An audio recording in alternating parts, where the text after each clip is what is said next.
A new party has been launched in India. It's called the Cockroach Janta Party. You heard that right. Eligibility criteria is unemployed, lazy, and chronically online. Ability to rant professionally. The party's slogan is secular, socialist, democratic, and lazy. And it calls itself the voice of the youth. The website is on your screen right now, cockroachjantaparty.org, launched the same day. The growth was immediate and striking. Within 3 days of launch, the party has attracted about 80,000 sign-ups. On Instagram alone, the party has crossed 5,51,000 followers within 48 hours.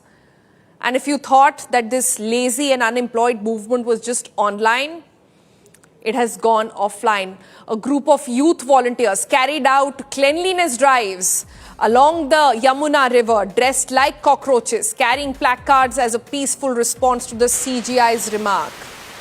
What was the CGI's remark? Let's play that up for you as well. Right? Now, the volunteers said that they chose their own insult and they could not take in the statement that was made by CGI Surikant. They said that they were pained by his comments.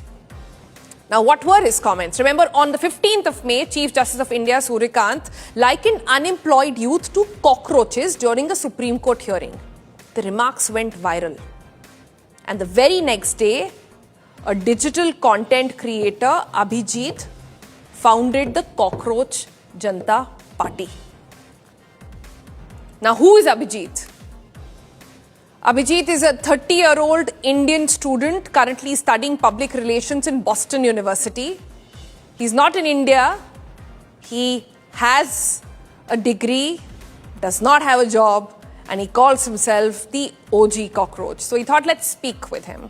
Let me welcome now Abhijit on the program. Hi, Abhijit. How's it going? I want to understand from you, how did this entire, cockroach party idea even come to your mind? Why did you decide to launch a party? Not a campaign, not a slogan, but a party. I think it was more triggering coming it from the Chief Justice of India, who is the custodian of Constitution, which grants us the freedom of expression. Someone who is there to safeguard our freedom of expression is comparing us with cockroaches and parasites for just putting up our opinion. That was more hurting part, I would say. Had this comment made by anybody else from the ruling party, which they normally do, it wouldn't have caused such stir, but it came from someone who is supposed to protect our freedom of expression. All right, so would it be fair to say that you are the OG cockroach? You are the one, as you called yourself, that you are the one that the Chief Justice was really talking about. Why did it become so personal? And I'm trying to understand, ever since then, you've got support of some opposition MPs as well, some TMC MPs who have jumped in. How did you take that support? Everybody who will speak about the youth, about the Gen Z and their concerns are welcome in this party. Because for too long, I believe the Indian politics has ignored the Indian youth. If you look at the political discourse of India, what it has been for the last 10-12 years, it has been around Hindu, Muslim and stuff like that. How is it actually serving the youth? What is it in for them? There is absolutely nothing. So why would the Indian youth would look up to these people? But currently the poster boy for Indian youth is Vijay, right? He's the one who's garnered most Gen Z and millennial votes here. Can Vijay join the Cockroach Party?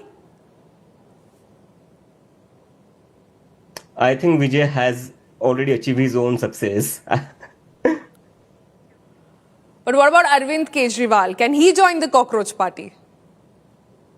He can extend his support if he wants to, but I don't think that anybody in the among the Gen Zs would like any political party to be involved in this. I want to be really clear about it. You're clear about that, but there's a reason I brought up Arvind Kejriwal, because I know that you were associated with the Aam Aadmi Party in the past.